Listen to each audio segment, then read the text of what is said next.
Hey guys, this is a segment from the Slumpbuster Podcast. You can find the full episode on any of the various podcast platforms, or of course, subscribe to us on YouTube for more of our content. Other than that, guys, sit down, bust a slump, and enjoy.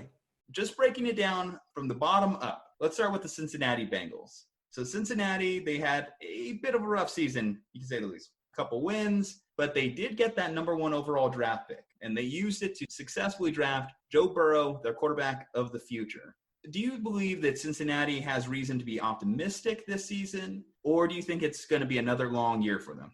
Yeah, so I personally think that it's going to be another long year for them. So I think Cincinnati did a really good job on hitting with Burrow, right? Like you almost had to go with that choice. But after that, I thought their draft was okay. Like it wasn't too bad. It wasn't too great. There were some players that they sort of reached on. And, let's be honest, how much can a rookie quarterback really do when the organization as a whole is not very great, right? And we know that football, it takes such a large roster just because there's so many aspects to the game on both the offensive and defensive side. So there shouldn't be hope or a lot of optimism for this season in particular. It's still going to take a while to rebuild the Bengals. So I'm going to say they go 3-13.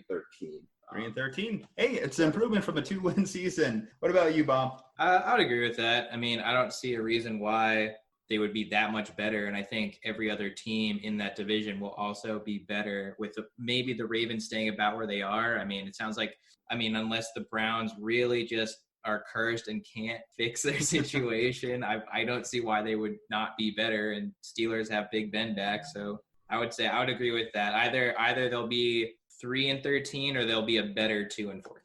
I had the Bengals pegged to finish 3-13 as well in this division. You look at the other 3 teams, and like you mentioned, it's tough competition just in division. And I wanted to give them the benefit of the doubt when I looked at their later end schedule, but there's just not a lot of wins I see. I mean, they play late in the year the Texans. They play the Ravens late in the year. They play the Steelers late in the year. So you look at that schedule and you're like, for a young, improving team, it's not ideal. I think that they're probably still another year away. Now, the big question for me is going to be whether or not they decide to keep Zach Taylor on another year. I always hate when teams do this, when franchises do this. They pick the coach, they tank, they wait a year, then they draft the quarterback. They have a bad year because the quarterback's a rookie and the team is still coming together, and then they fire the coach. So then you have your rookie quarterback or your new quarterback on his second coach in 2 years. It's a horrible precedent. So at minimum, I do think that the Bengals should at least try and keep Zach Taylor around for another couple years. Hope that he has some of that Sean McVay magic still working through him from being in that system for years.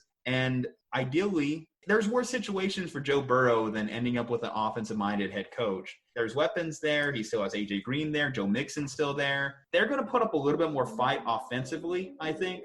But at the end of the day, their defense is still abysmal. Their offensive line, it's going to be very important for them to be able to protect Burrow. And for Burrow himself, I think he's going to make big strides this year. I think he's going to learn a lot. But I think that the early part of the year is going to be a learning experience. And even though he'll be better towards the end of the year, it's just a lot of hard games, and I don't think he'll be ready for that moment. Bengals, 3-13 across the board.